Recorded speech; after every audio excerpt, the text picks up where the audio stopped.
उनसे कई गुना वो अच्छा होते हैं। कहते कोई पूजा कर रहा है, अब पूजा का प्रसादी जो खा रहा है उसका ज्यादा महत्व है कि पूजा करके हवर हवर करके कर लेते हैं, लेकिन एक दाना प्रसादी जो खाते हैं उसी में हम लोग का भाव है।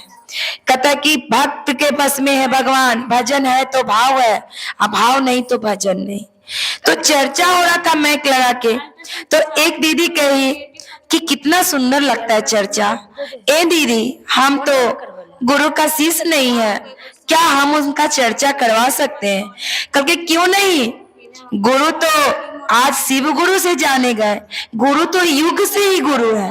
पहले तो हम कहते थे कि शिव जी है, महादेव है, भोले बाबा है, अवरदानी है, महादानी है, और इस कुल में आए हैं, इस युग में आए हैं एक शिव गुरु के रूप में। हर एक शिष्या के दिल में जगह में बस गए हमारे गुरुदेव।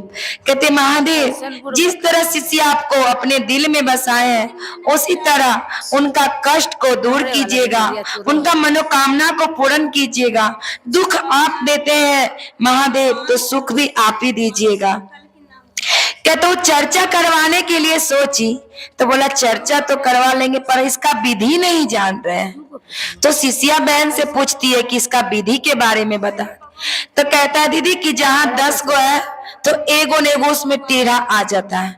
तो बेचारी उसी से पूछ ली, कहा हम ना जाने पूजा या पाठ के हाल का लगता है का नहीं लगता, हमको नहीं पता है।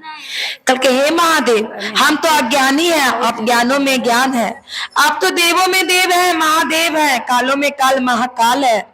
आपकी दया से दृष्टि से दुनिया चलती है और यही दृष्टि दुनिया में आप हर एक मनुष्य को जन्म देते हैं। हे महादेव, मुझे तो कुछ ज्ञान नहीं है, फिर भी आपका चर्चा करवाने के लिए हम जा रहे हैं। वो अपने मन से सारा फल लाई, प्रसादी लाई, पूजा लाई। तो कही क्या, एक दोस्त था उसका, वो कास्ट की मुस्लिम थी, तो उससे पूछा कि हम चर्चा करवाएंगे तो इसमें क्या लगेगा? कहता है क्या लगेगा, कुछ नहीं लगता है, तुम 3 किलो मछली लाके भोग लगा देना। वो अज्ञान थी बेचारी, उसको कोई ज्ञान नहीं था। वो 3 किलो मछली लाके अब भोग लगा दी, भोग लगा दी।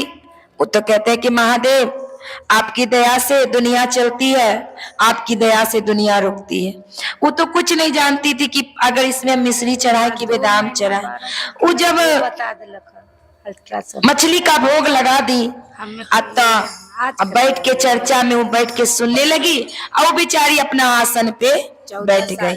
आई जो थी अपना मने मन मुस्कुरा रही थी, आज तक सब पूजा पाठ खत्म हो जाएगा, इसका घर में बहुत भयानक काल आ जाएगा। मन में अपना कहता है कि दीदी की बगल में छुरा मुख में राम, तो उसका यही था कि इसका पूजा को नष्ट करने के लिए। तो उनके दया से उनकी शिष्या जितनी भी भोग लगाई 3 किलो मछली का, सब रबरी बन गई। मछली का जब भोग लगा, यहाँ पूजा पाठ खत्म हुआ, आरती हुआ, तब जाके भोग को उघारा जाए तो उघारा तो देखता है कि सारा मछली एकदम बर्फी रबड़ी बन गई। हर हर महादेव करके शिष्या उस थाली को उठाए और जितने भी सखी आए सबको प्रसादी दिए और बोले कि देखिए तो क्या इसमें छाप आया है। तो उसमें एकदम तिरछुल के साथ डमरू में लपटा हुआ नागदेव का छाप आया था। कहा वो मुस्लिम जो थी उसकी दोस्त, कहती बाप रे, हम तो मछली के भोग लगवाए थे, ये रबड़ी कैसे हो गया?